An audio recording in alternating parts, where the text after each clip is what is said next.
Saudara-saudara yang dikasihi oleh Tuhan Yesus Kristus, kembali kita pada saat ini di Minggu Prapaskah yang ke-6. Bersama-sama kita akan mempersiapkan hati dan pikiran kita. Kita menyiapkan Alkitab kita dari Injil Matius 21 ayat yang pertama sampai dengan ayat yang ke-11. Matius 21 ayat yang pertama sampai dengan ayat yang ke-11 kita siapkan. Dan jika Bapak, Ibu, Saudara-saudara sudah mendapatkannya, mari kita bersama-sama bersatu hati di dalam doa. Allah Bapa yang Maha Baik, kembali kami bersyukur untuk berkat yang Tuhan senantiasa anugerahkan dalam kehidupan kami hari lepas hari. Terlebih ketika dalam kesempatan pagi yang indah ini, Minggu 5 April, di dalam Minggu Prapaskah yang ke-6, Tuhan boleh menghimpunkan setiap kami. Tuhan boleh menyertai setiap keluarga di rumah masing-masing di dalam kebaktian di minggu hari ini. Sebentar kami akan membuka Alkitab, kami akan membaca, merenungkannya. Kiranya Roh Kudus yang memberkati kami, sehingga setiap kami boleh dimampukan untuk dapat mengerti, memahami, bahkan menjadi pelaku yang setia di dalam kehidupan kami. Berkati hamba-Mu yang akan menyampaikannya, kiranya kuasa Roh Kudus yang akan senantiasa menyertai hamba-Mu sehingga hamba-Mu dapat menyampaikan kebenaran sabda Tuhan seturut dengan apa yang Engkau kehendaki. Bersabdalah kepada kami ya Allah, karena kami anak-anak-Mu saat ini telah siap dan sedia untuk mendengar. Amin. Matius 21 ayat yang pertama sampai dengan ayat yang ke-11, Lembaga Alkitab Indonesia memberikan judul Yesus dilulukan di Yerusalem.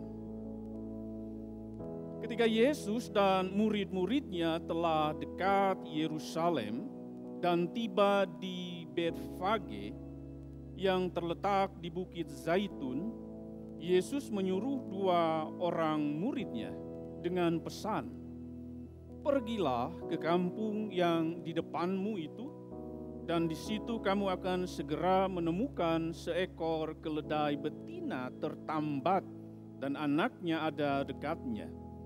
Lepaskanlah keledai itu dan bawalah keduanya kepadaku. Dan jikalau ada orang menegur kamu, katakanlah, Tuhan memerlukannya, ia akan segera mengembalikannya." Hal itu terjadi supaya genaplah firman yang disampaikan oleh Nabi. "Katakanlah kepada putri Sion, lihat, rajamu datang kepadamu, ia lemah lembut dan mengendarai seekor keledai beban yang muda." Maka pergilah murid-murid itu dan berbuat seperti yang ditugaskan Yesus kepada mereka.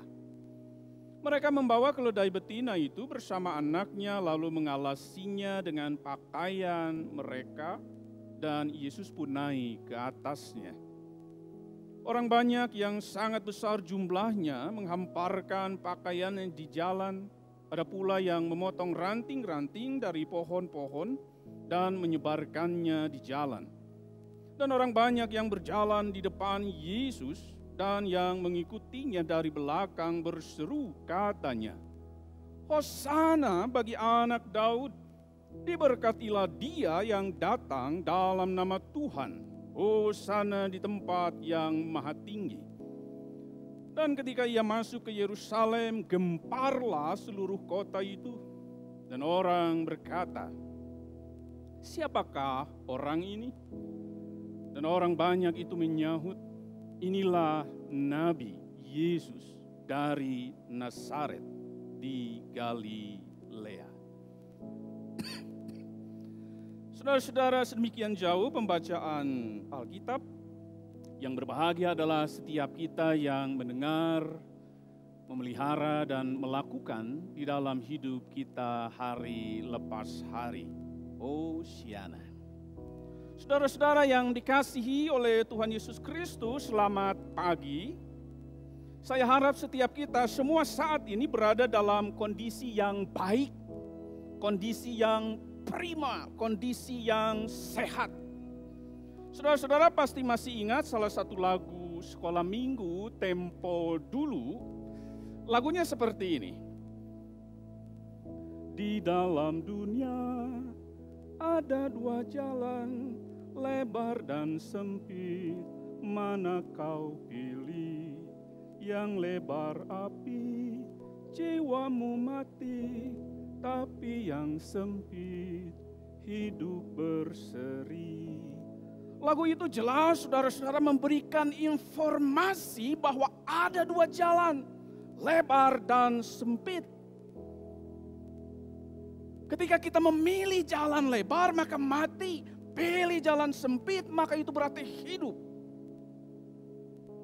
Artinya kalau mau hidup dan bukan asal hidup di dalam perkenanan Allah dan hidup bersama dengan Allah, maka itu tidak mudah karena seumpama kita memilih berjalan di jalan yang sempit. Itu clear, itu jelas, itu terang benderang. Tapi saudara-saudara, apakah manusia kemudian berani memilih jalan sempit itu? Apakah manusia berani untuk memilih jalan yang tidak mudah itu? Jalan sengsara untuk akhir bahagia bersama Yesus. Ternyata tidak. Manusia menjauhi jalan sempit. Manusia menghindari itu. Sebab manusia cenderung lebih suka memilih jalan yang mudah atau jalan yang lebar. Manusia memilih jalan yang aman walaupun menggadaikan iman. Pilih jalan yang nyaman walaupun menjual teman. Pilih jalan yang gampang walaupun hidupnya menyimpang. Pilih jalan yang cepat walaupun kelakuannya tidaklah taat. Pilih keluar rumah walau lagi social distancing daripada cicing di imah. Itu naluri manusia, saudara-saudara. Kalau bisa dan terus saja berusaha menghindar dari yang namanya jalan sulit. Namun toh harus kita sadari apapun pilihan kita akan menentukan hidup kita selanjutnya seperti apa. Dan bacaan kita hari ini di dalam Minggu Prapaskah yang ke-6 sekaligus Minggu Palmarum ini memperlihatkan bagaimana sosok Yesus adalah sosok yang paham betul tentang itu. Ada dua jalan yang di hadapan Yesus. Ada dua jalan yang diperhadapkan kepada Yesus. Lebar dan sempit, mudah dan sulit. Yang menarik saudara-saudara, justru Yesus memilih jalan yang sempit dan sulit. Jalan yang tidak mudah. Jalan sengsara. Nah memang awalnya perjalanannya memasuki Yerusalem nampak seperti perjalanan yang lebar, perjalanan yang terbuka, perjalanan yang menyenangkan. Karena ketika Yesus memasuki Yerusalem ketika itu, oh betapa sambutan yang luar biasa. Yesus terima. Ia dielulukan sebagai Mesias, ia disambut sedemikian rupa. Begitu gegap gempita, hosana bagi anak Daud, diberkatilah dia yang datang dalam nama Tuhan, hosana di tempat yang maha tinggi. Orang banyak ketika itu menunjukkan cintanya pada Yesus. Bahkan mereka memberikan pakaian mereka untuk menjadi alas. Namun saudara-saudara, itu hanya sementara. Sebab jalan yang lebar itu akan segera berubah menjadi jalan yang sempit. Sambutan yang luar biasa baik pada Yesus ketika itu tidak berlangsung lama. Karena dalam catatan Alkitab selanjutnya, segera terjadi perubahan. Yesus kemudian dicaci, ia dimaki, ia dihina. Orang banyak yang semula mengeluh-elukan Yesus sebagai Mesias berubah sikapnya. Bahkan menempatkan Yesus dan melihat Yesus sebagai penjahat. Dan menuntut Yesus supaya disalibkan. Fakta inilah yang hendak diceritakan dalam Minggu Prapaskah yang ke-6, atau yang disebut juga Minggu Palmarum, yang ditandai dengan masuknya Tuhan Yesus ke Yerusalem dengan mengendarai seekor keledai sesuai dengan apa yang dinubuatkan oleh Nabi Zakaria.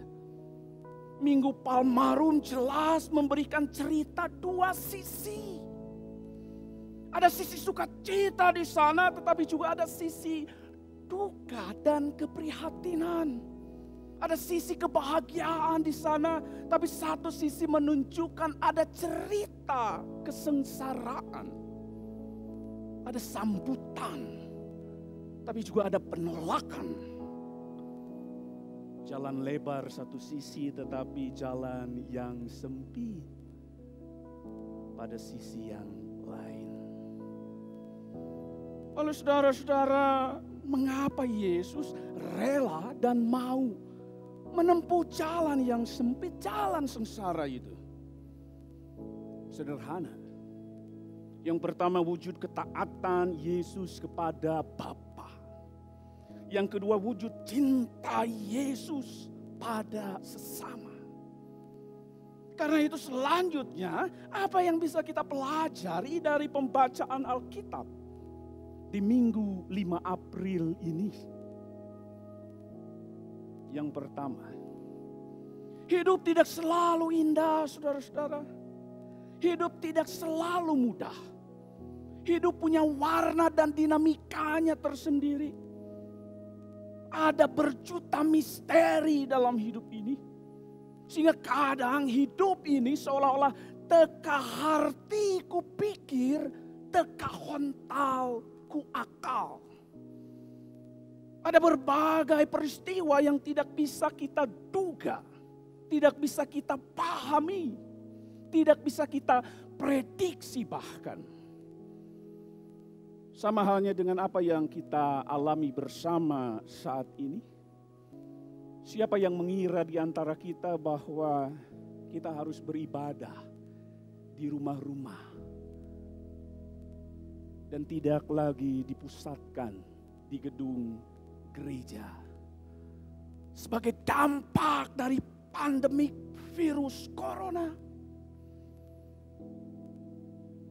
Dan kita mengalihkan ibadah kita, mengarahkan ibadah kita di rumah-rumah sebagai bentuk dukungan gereja terhadap upaya pemerintah untuk menghambat penyebaran virus corona. Sebagai usaha untuk silih jaga batur saraga. Supaya yang sakit tidak menularkan sakitnya pada yang sehat. Dan yang sehat menjaga agar tidak tertular. Agar tetap bisa menolong mereka yang sakit. Karena itu saudara-saudara, kalau kenyataannya hidup itu tidak selalu indah, maka yang paling diperlukan adalah sayaga. Sayaga berarti siap dan juga sedia. Apapun yang kita alami dan hadapi. Sebab inilah hidup, mau tidak mau kita harus lewati dan jalani. Sesulit dan semenakutkan apapun, hidup mesti terus berjalan. Life must go on. Yang kedua, dalam situasi sekarang, saudara-saudara, kita diajak untuk tetap yakin bahwa badai pasti berlalu. Orang Belanda mengatakan nee gedonker na voor vier in lichte morgen. Malam yang gelap selalu diikuti dengan pagi yang cerah. Senada dengan itu ada ungkapan Sunda mengatakan hujan ge aya raatna, panas ge aya iuna. Artinya tidak seterusnya, tidak selama-lamanya kita berada di dalam kondisi sulit ataupun susah. Sengsara, menderita, lemah, sakit, pandemik virus corona. Sebab corona kita yakini pasti kabur deui. Akan ada pelangi. Harapan itu ada. Walaupun mungkin muncul pertanyaan, iraha? Nah menilila? Kita tidak tahu kapan. Tetapi jalanilah hidup kita. Hadapi itu. Percayalah pada Allah. Sebab pengharapan kepada Allah tidaklah pernah mengecewakan. War in will is in way. Ketika ada harapan, ketika ada usaha, ketika ada kemauan, di situ ada jalan. Selalu ada jalan, selalu ada cara, ada peluang yang terbuka untuk kita bisa menghadapi apapun. So, ulah sieun. Yang ketiga, Yesus tahu ketika ia memasuki Yerusalem, itu artinya ia mendekati kematiannya. Ia mendekati kesengsaraannya. Lalu apakah dengan itu memperlihatkan bahwa Yesus nekat, bersikap tanpa perhitungan? Apakah itu sebuah tindakan bodoh? Seperti orang yang sengaja nyamperkeun maung, nyamperkeun bedog, nyamperkeun paneunggeuh. Apakah itu seperti orang yang seharusnya jaga jarak, social distancing, tapi malah berkerumun? Apakah Yesus sedang dengan sengaja mencari sakit dan penyakit ketika ia masuk Yerusalem? Tentu tidak. Sebab Yesus sadar betul, ia paham betul. Apa yang ia lakukan adalah bagian yang memang harus ia kerjakan. Bagian dari ketaatan dan cintanya. Artinya harus, kudu. Maka mau tidak mau sekalipun sulit Yesus hadapi. Nah saudara-saudara, dalam hidup ini seringkali kita menolak untuk melakukan apa yang harus kita lakukan. Menunda apa yang harus kita kerjakan. Memilih gak peduli dan memilih masa bodoh dengan situasi sekitar. Dengan situasi yang ada. Namun belajar dari Yesus. Biarlah kita tetap punya fokus yang baik. Arah yang benar. Tujuan yang pasti. Dan itu tidak boleh terdistraksi oleh apapun. Sekalipun itu artinya bahaya yang akan kita hadapi. Sebab Yesus juga mengalami itu. Namun ia tetap menjalaninya. Dan ingat saudara-saudara, jalan mengikuti Yesus itu harus kita tempuh dengan taat. Apapun resikonya. Dan berapapun harganya. No turning back. Yang terakhir, yang keempat. Dengan memasuki Yerusalem, Yesus memperlihatkan keberanian yang luar biasa. Sebab bisa saja Yesus memilih menunda, bisa saja Yesus memilih mundur. ataupun balik arah. Karena ia tahu ada kengerian di Yerusalem. Yesus tidak memilih bengkol. Seperti Yunus yang memilih berbelok ketika harus pergi ke Niniwe, tetapi ia pergi ke Tarsis. Yesus tidak memilih berbelok. Yesus tetap memilih jalan yang sempit tadi, jalan sengsara tadi. Karena baginya misi penyelamatan teramat sangat penting. Teramat sangat mahal dan berharga. Ia rela mempertaruhkan apapun, bahkan keamanan, kenyamanan, dan keselamatan dirinya. Demi apa? Demi kita yang dikasihinya. Demi kita yang seringkali buta melihat fakta yang jelas ada. Bahwa cinta Yesus itu ada dan nyata. Demi kita yang juga seringkali lupa dan abai. Salah satunya kepada para medis misalnya. Yang sedang berjuang demi kita. Dan kita juga seharusnya justru berjuang bagi mereka.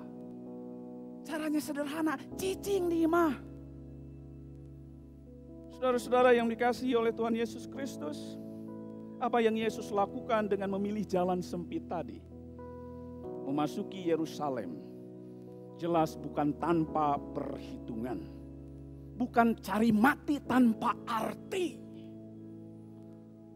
Lain nyanggakeun suku genteng, belokeun, beheung teuk-teukeun, disisik, dikunyit-kunyit, dicacak, diwalang-walang, sumerah masrahkeun diri, rek dibeureum, rek dihideung, kari kumaha didinya bae, dina rumasa geus salah, atawa rumasa boga dosa. Bukan karena itu, tetapi karena Yesus begitu mengasihi. Ia tidak berdosa. Dan ia melakukan itu. Menempuh jalan sengsara, jalan sempit. Untuk menebus dosa setiap kita. Saudara-saudara, khotbah di Minggu Prapaskah yang ke-6 ini, saya akan menutup dengan satu pantun. Mau ikut lomba renang, baju khusus disiapkan. Jangan takut, tetap tenang. Tuhan Yesus menguatkan. Amin.